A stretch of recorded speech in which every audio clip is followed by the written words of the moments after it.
बात यूपी की करते हैं। जी हां, अखिलेश यादव को सीबीआई की ओर से रेड समाजवादी पार्टी सीबीआई के इस नोटिस पर सीधे पीएम मोदी तक पहुंच रही है और बीजेपी पर अटैक कर रही है। लेकिन आज अखिलेश ने यूपी में अपने विधायकों की बगावत के बीच बड़ा दांव खेला है।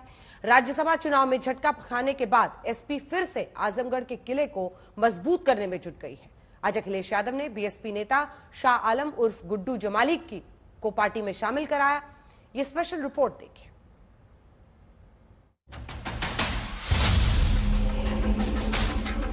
गुड्डू जमाली जी समाजवादी आंदोलन को मजबूत करने के लिए और भारत के लोकतंत्र को मजबूत करने के लिए यहां पधारे हैं।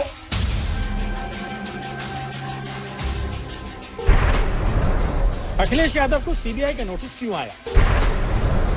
पहले राज्यसभा चुनाव में खेला, फिर सीबीआई नोटिस।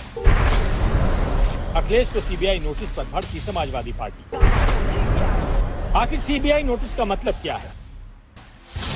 27 फरवरी को राज्यसभा के चुनाव में अखिलेश यादव के 8 विधायक गच्चा दे देते हैं।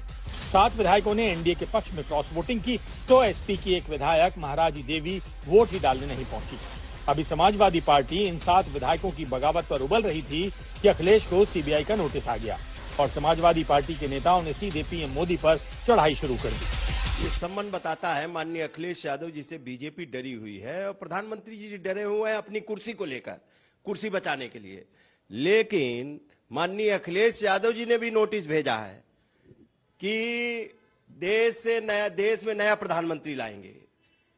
इसलिए उनको प्रधानमंत्री जी को, जो प्रधानमंत्री जी हैं, वो डर रहे हैं। संवैधानिक संस्था है सीबीआई को राह चलती संस्था तो है नहीं, और भारतीय जनता पार्टी के राष्ट्रीय अध्यक्ष जेपी नड्डा जी ने उसका गठन नहीं किया है। ये एक जांच का विषय है और सीबीआई देश की एक बड़ी जांच एजेंसी है, विश्वसनीय जांच एजेंसी है और वो जांच कर रही होगी।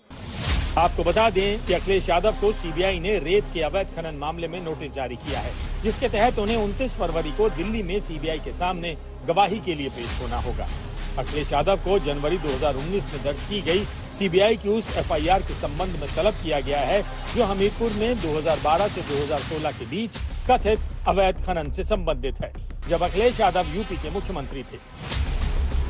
भारतीय जनता पार्टी एक नरेंडर सरेंडर अलायंस बना करके, जिसमें वो लोग जो नरेंडर जी के सामने सरेंडर करते हैं, सीबीआई के चलते, ईडी के चलते, आईटी के चलते, गुंडागर्दी के चलते, किसी और डर के चलते, किसी लालच के चलते, उन लोगों को जोड़ करके चाहते हैं कि इस देश के लोकतंत्र को ध्वस्त करके इस नरेंडर सरेंडर अलायंस के माध्यम से वो लोग 400 तक पहुंच जाएं।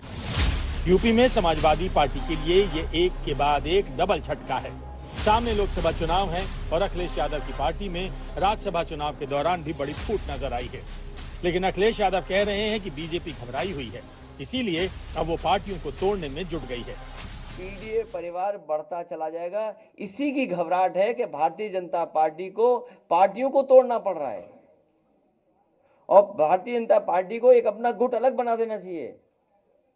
भाजपा सिद्धांतहीन, भाजपा को अपना एक अलग दल, सहयोगी दल या गुट बना करके तैयार करना चाहिए कि जो भाजपा सिद्धांतहीन है उनको लेंगे। समाजवादी पार्टी अब एक डूबता हुआ जहाज है और डूबते हुए जहाज पर लोग जो है वो उतर उतर के लोग भागते हैं। वो स्थिति है उनकी। किसी भी हालत में समाजवादी पार्टी के नेता से अपनी पार्टी संभल नहीं रही। उन्हें अपना दूसरे को ऊपर आरोप लगाने से पहले अपना घर संभालना चाहिए। अखिलेश यादव बीजेपी से सवाल कर रहे हैं कि मर्यादा पुरुषोत्तम राम को मानने वाले ये क्या कर रहे हैं, लेकिन उनके बागी विधायक धर्म के नाम पर ही उन्हें घेर रहे हैं। जाने वाले को कोई नहीं रोक सकता और आपको तो ये सवाल मुझसे नहीं पूछना चाहिए, ये सवाल भारतीय जनता पार्टी से पूछना चाहिए जो मर्यादा पुरुषोत्तम राम से क्या सीख रहे हैं। उनकी मर्यादा कहां है? आपको मंत्री बनाएंगे, आपको कुछ और बढ़ा दे देंगे। अभी एक पत्रकार साथी कह रहे थे किसी को लोकसभा दे देंगे। तो अभी तो वादे किए हैं, वादे कब पूरे होंगे? और जब वादे पूरे नहीं होंगे तो बीजेपी कैसे रोक पाएगी उन सबको?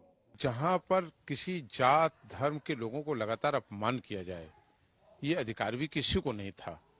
लेकिन जिस तरीके से समाजवादी पार्टी में भगवान राम को